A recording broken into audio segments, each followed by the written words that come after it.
అంతర్జాతీయ విపణిలో అనేక వస్తువుల అమ్మకాలు, కొనుగోళ్లు డాలర్లలోనే కొనసాగుతుండటంతో ప్రపంచ ఆర్థిక వ్యవస్థపై అమెరికాకు ఆధిపత్యం దక్కింది. డాలర్కు గిరాకీ పెరిగిపోవడంతో ఇతర దేశాల కరెన్సీలతో పోలిస్తే దాని విలువ అమాంతం పెరిగింది. అందరికీ డాలర్లు అవసరం కావడంతో దానినే తన ఆయుధంగా మలుచుకునే సౌలభ్యం అమెరికాకు ఏర్పడింది. ఉక్రెయిన్ యుద్ధం వల్ల రష్యా మీద అమెరికా ఆర్థిక ఆంక్షలు విధించడం డాలర్ ఆయుధీకరణకు నిదర్శనం.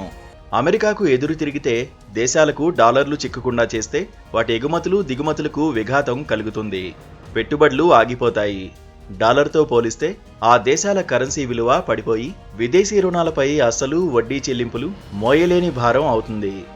చైనాపై అమెరికా వాణిజ్య యుద్ధం కూడా డాలర్ ఆధిపత్యానికి మరో కోణమే.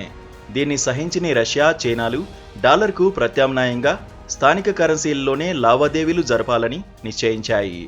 బ్రిక్స్ వేదికగా డాలర్పై సమరశంఖం పూరించాయి. పెట్రో డాలర్కు సౌదీ అరేబియా స్వస్తి చెప్పడం బ్రిక్స్కు కలిసొస్తుంది.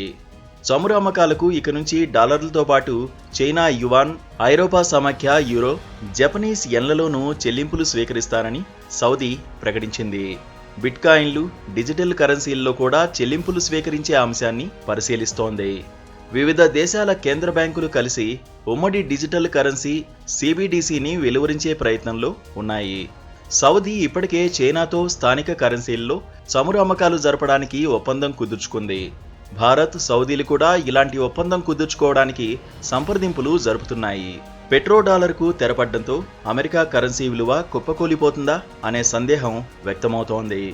అమెరికా ఆధిపత్యానికి గండి కొట్టాలని చైనా, రష్యా గట్టి పట్టుదల ప్రదర్శిస్తున్నాయి. ఇప్పటికిప్పుడు చైనా పంతం నెగ్గడం కష్టమే. 2024 జనవరి నాటికి జపాన్ తర్వాత అత్యధిక అమెరికా ప్రభుత్వ బాండ్లను కొన్న దేశం చైనాయే. జపాన్ వద్ద 1.15 లక్షల కోట్ల డాలర్ల బాండ్లు ఉండగా బీజింగ్ వద్ద 80,000 కోట్ల డాలర్ నిల్వలు ఉన్నాయి. భారత్ వద్ద కూడా 23,600 కోట్ల డాలర్ల బాండ్లు ఉన్నాయి. చైనా కనుక అమెరికా బాండ్లను ఉన్న పలానా అమ్మేస్తే డాలర్ విలువ తగ్గిపోతుంది కానీ దాంతోపాటే చైనాకు నష్టం వాటిల్లుతుంది. దీన్ని నివారించడానికి చైనా డాలర్లతో బంగారం కొంటోంది. 2015లో చైనా విదేశ మారక ద్రవ్య నిల్వల్లో బంగారం వాటా 2%. 2023లో అది 4.3% పెరిగినట్లు అంతర్జాతీయ ద్రవ్యనిధి సంస్థ IMF తెలిపింది.